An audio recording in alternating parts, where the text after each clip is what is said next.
Jihoon is fighting back against Deavan to try to win back custody of Taeyoung, his son. Guys, oh my god, we have a really sad, bizarre story to talk about today, and that is with Deavan and Jihoon again, and now their custody battle has really come on social media, and Jihoon has even come on social media asking you guys, and I guess kind of even me, for help. So here is the scoop. We all know that Deavan and Jihoon are in the middle of a legal battle, I guess. I don't know if they're really even, it's ongoing. I don't know what's going on because it sounds like from Jihoon's post, which I'm going to read in a couple seconds, that he doesn't even, I don't know if he doesn't even have a lawyer or what is going on, but they are clearly in somewhat of a legal battle, and I think some of it is over custody, some of it is over some allegations that Deavan made about Jihoon and a bunch of other stuff, but we do know for sure that Taeyoung, Jihoon's son, is in Utah, he's in the States, and Jihoon obviously is still in Korea. Well, now Jihoon has come out on social media basically just begging everyone to help out with this situation. So this is what he posted, boom, right there. He said, "Hello, this is Jihoon. I am overwhelmed with the support I have received in getting the opportunity to be in my son's life. I have made mistakes, but I'm trying to improve for the future. I appreciate all that are willing to help me see my son. If you are able to donate to the GoFundMe set up for me and Taeyoung, I thank you. And if not, I still support you for your support. Some person named Amanda Grace Crosby has my permission to administer the GoFundMe account with her team, and as funds are raised to facilitate a trust with my attorney to represent me." So a couple things right there. It really appears that I guess Jihoon is trying to raise money from a GoFundMe to actually be able to hire a lawyer that can represent him and try to get him some custody of his son. The weird thing, I will say, I don't want to pick sides, Deavan or Jihoon. I am picking Team Taeyoung at this point. I feel bad for their son, even though he's a baby, he's in the middle of this. Oh, I feel so bad. That really sucks. But I am going to say it is kind of odd on Jihoon's part.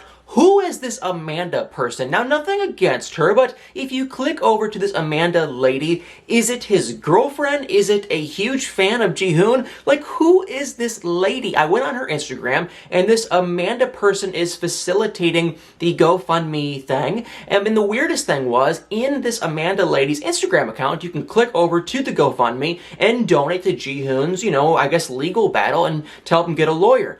The weird thing is, though, the GoFundMe is not working, and it hasn't been working for some time, so I don't know if it got deactivated or if it got shut down. I'm not saying it got shut down or anything like that. I'm just saying, like, that's a possibility, or maybe they shut it down, or maybe something happened. But clearly, it was active. Now it's not. Like, if you go on that link, it says that it's not even up anymore, their GoFundMe. So I don't know what is going on. I don't know who this Amanda lady is. She appears to just be a blogger, kind of like myself, I guess, even though I do more video and less typing. But she appears to be a blogger. That's what her Instagram says. Her entire social media, though, is just Jihoon. So that makes me think, gosh, is it like his girlfriend or like a super fan? Like, I don't really understand what's going on. She definitely loves Jihoon and not so much with Deavan, but I don't know. Something is going on where they have somewhat of a friend relationship, maybe a little more serious, with Amanda, whoever this Amanda person is, and Jihoon. And I would love to tell you guys, if you want to donate to Jihoon's legal battle through GoFundMe, I'd put the link, but like I said, the link is not working, so I don't know if they got taken down. I don't know what happened, but no one can even donate, and that seems kind of fishy to me, but I guess a million things could have happened, but it definitely seems kind of fishy. And if you're wondering, well, has Deavan responded or had any comments? Surprisingly, she has had actually a handful of stuff to say. Not too long ago, she did share her side, saying that right there, saying, "I'm getting tired of being attacked. I want you all to take a step back and truly think for a minute. My ex has blocked me from getting any type of contact with him. It's been 5 months since he's tried to ask about Taeyoung. He has only ever sent one box to him that he didn't even purchase. That a fan did. Yesterday was Christmas and no one reached out, nothing. My daughter was hurt by this man, and I will always 100% stand by that I'm not lying and that I am seeking justice for her. So of course I wouldn't want someone who hurt her around my son, but yet I'm attacked constantly. We have an arrangement because that's what happens, and he has never stood by it. So why am I attacked? Makes no sense, and I am done." And that was Deavan's side. Clearly, she is still not happy. I don't know what they're even trying to accomplish. I don't know.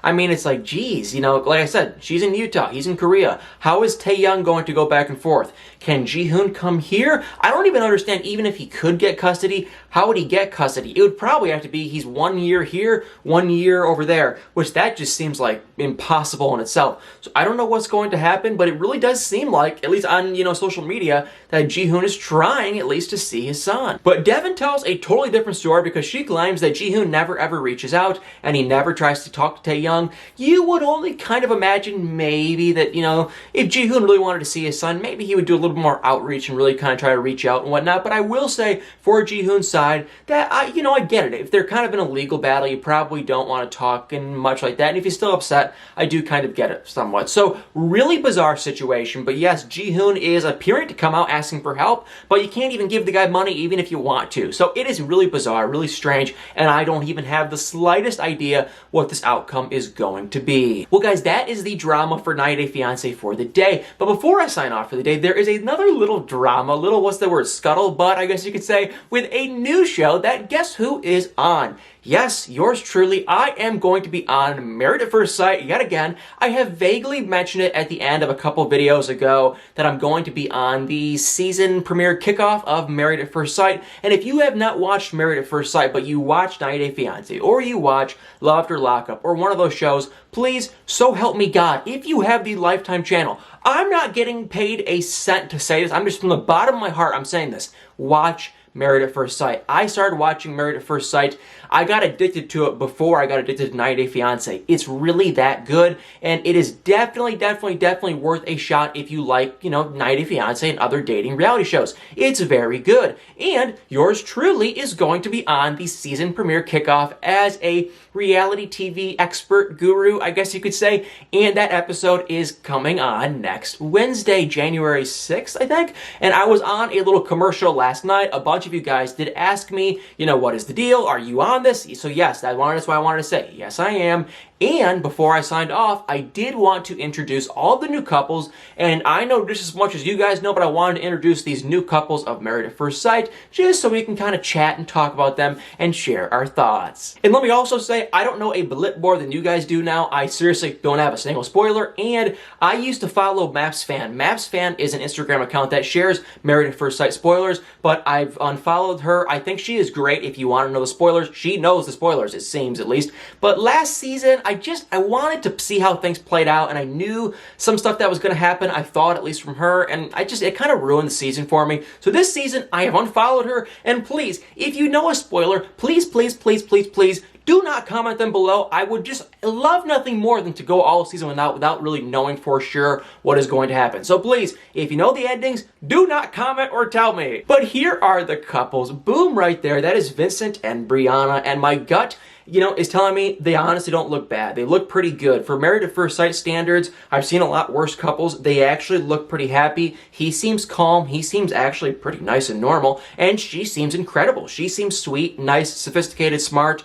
At first glance, they seem like an A+. I'd probably say an A couple. We're going to have to see how their personalities mesh because that can really always, I've seen it a million times with this show. You'll see two people, they seem perfect, then their personalities are just so different, it doesn't work. These two, on paper, they seem good. They both do seem to be good people, which that's a big part of it. So I'm going to guess that they're going to stay together, but like always, I could be totally wrong. Then, boom, right there, Clara and Ryan. And from what I have seen on the last episode, because Married at First Sight was on last night, what I have seen from that, just a little sneak peek preview of all these people, Clara seems loud and proud and likes to do her own thing and have a good time. And Ryan seems the polar opposite. Very quiet, very shy, very regimented. I don't know if I see these two working. I guess I could possibly maybe see it if Ryan, they both have to be down. That's kind of the thing. I feel like Clara, she says she's ready, but I don't know. She seems fun. She seems out there,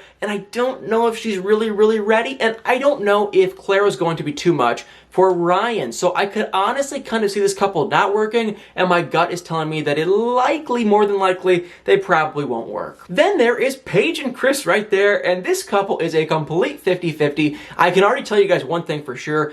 I don't know, but I can almost guarantee you guys these two are going to be hilarious to watch. From what we have seen on last night's episode, Paige is a freaking catch. They kind of give me Brett and Olivia vibes. If you don't know who Brett and Olivia are, they're from the last season of 90 Fiancé. They're from the last season of Married at First Sight. And, you know, I hate to say it, but Olivia, she was sweet and nice and smart and just really cool. But Brett was kind of a little, not a huge fan. He was kind of out there and rude and kind of, what's the word, a tool, so you could say? Okay, these two remind me of the same. This Chris guy, he seems kind of like he thinks he's a player, and maybe the ladies like him. I'm sure. You know what? I'm positive. The ladies probably do like him. He's a good-looking guy. He's got the suits and the clothes, and he apparently has tons of money. He looks good. But I will just say, you know, he seems kind of cocky, kind of tooly, and I think Paige just seems a little bit too smart and sophisticated for him in my eyes. I think he's going to want a woman that idolizes him, that says, I love you and you're amazing. But I don't think Paige is going to do that. Paige, as far as I can see, she knows she's smart. She's making money, she said. She's great. She's got it going on. She wants 50-50. And I think Chris wants a woman that bows down to him and says, you are amazing, you are the king, you are incredible. And I think, like I said, Paige, she wants 50-50. So I think this couple could either possibly be a home run hit because they do have similar goals, life aspirations, stuff like that. They could possibly be a hit, but more than likely, I just have a hard time seeing Paige being interested in Chris if he's going to be cocky and whatnot. But they definitely have similar goals, similar stuff like that. So it's 50-50, but my gut right now is telling me no, I think. Definitely comment below what you guys think of them, though, at first glance. Then there was Haley and Jacob, and I couldn't even tell you. Haley seems normal, Jacob seems odd. You know, that's all I can say. That's all I really know from these two. They were kind of both bland. I will say I think Haley's too young and energetic and just flat out normal for this, you know, what's his name, Jacob guy. He seems kind of boring, to be completely honest. That's all I know. That's all I'm going to say. Are they going to work out? It's just too hard. This could go in a million different directions. I feel like Haley, like I said, Haley is too young and normal and just kind of energetic, it seems, at least, for this Jacob guy. But you never know. I mean, they could get together. They could have similar goals. They could have similar hobbies, I guess. And maybe they could work. Seems kind of unlikely, but maybe they could work. So my gut is telling me no, but we're really going to have to wait and see, and I don't even want to put down a firm guess on them just yet. And then there is Virginia and Eric. Now, at first glance, from when I have seen Virginia and seen Eric, my gut is telling me this might be one of the worst matches in Married at First Sight history. What are we on, season 12? This literally might be the worst match I have ever seen in my entire life, at first glance. I have not seen these two talk. I have not seen these two meet. I don't know anything about these two. Besides the fact, only thing I know is this Eric guy looks like he's, you know, I don't know, like my 65-year-old creepy uncle. And Virginia looks like a lady my age in her early 20s. Like, he looks so old, Eric. He looks like he's in his late 40s, early 50s, and he is a nerdy dork kind of a guy. If he is watching this, hey, sorry, I don't mean to offend you, but that's just how it just seems to be. He seems a little bit nerdy-ish. And Virginia, she seems to be a sorority girl that is 23 years old, and she's still kind of working her way out of college, still taking a couple classes, and she still likes to go out 4 nights a week, and she wants to have a good, fun time. But now she's getting married to a man who is like her, I don't know, 49-year-old weird uncle. So this just seems to be a god-awful match at first glance. I don't see how this could work unless, I just really have a hard time. Unless Virginia really has a bizarre taste in men and she vocalized that to the experts that I did not see or that we did not see on camera. Maybe. That doesn't really seem possible. I just think she wants a younger man that's a little more fun, hip, sexy, fun, whatnot, and that does not seem to be Eric. But what do I know? Because I am single and lonely and alone, so maybe I'm completely wrong. Anyway, they did not seem to be a good match, and my gut is definitely 100% telling me no. So God, I basically just said 4 out of 5 no's.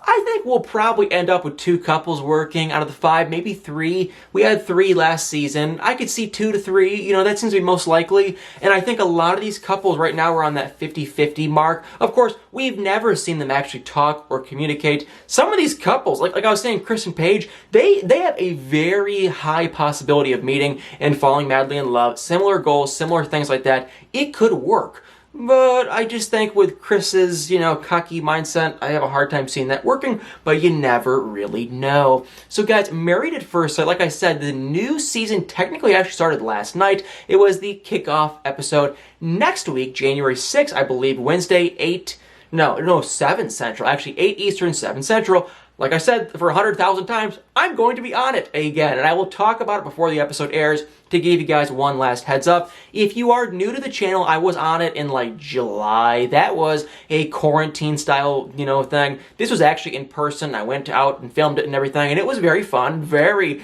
interesting, I will say. Just very, very, very high energy stuff. It was a blast. It was very, very hilarious to do, and it was a good time. So definitely, if you guys don't have anything to do on Wednesday, which if you are not watching any Housewives shows, you're probably pretty free on Wednesday night, Married at First Sight, definitely worth checking out. Hilarious show, very interesting, a lot of good drama, and I think this season, from what I have seen, which I have not seen anything more than you guys, so if you guys ask me for a spoiler, I don't know, and I don't even want to know any spoilers, to be honest. So, from what I have seen though, this season, I believe, is going to be very good. So if you're going to watch Married at First Sight, please comment below, let me know. It means the world to me. It's like you're supporting me, basically, by watching that show. I think it's going to be a great season. And the cast, they look really good. I think it's going to be a lot of drama. Definitely worth checking it out. So if you are going to watch it, let me know. And guys, guess what today is? December 31st. We are waving goodbye to 2020, and what a year. The good, the bad, the crazy. It has been a bizarre year, to say the least, and I definitely just want to say before I sign off, I love you guys.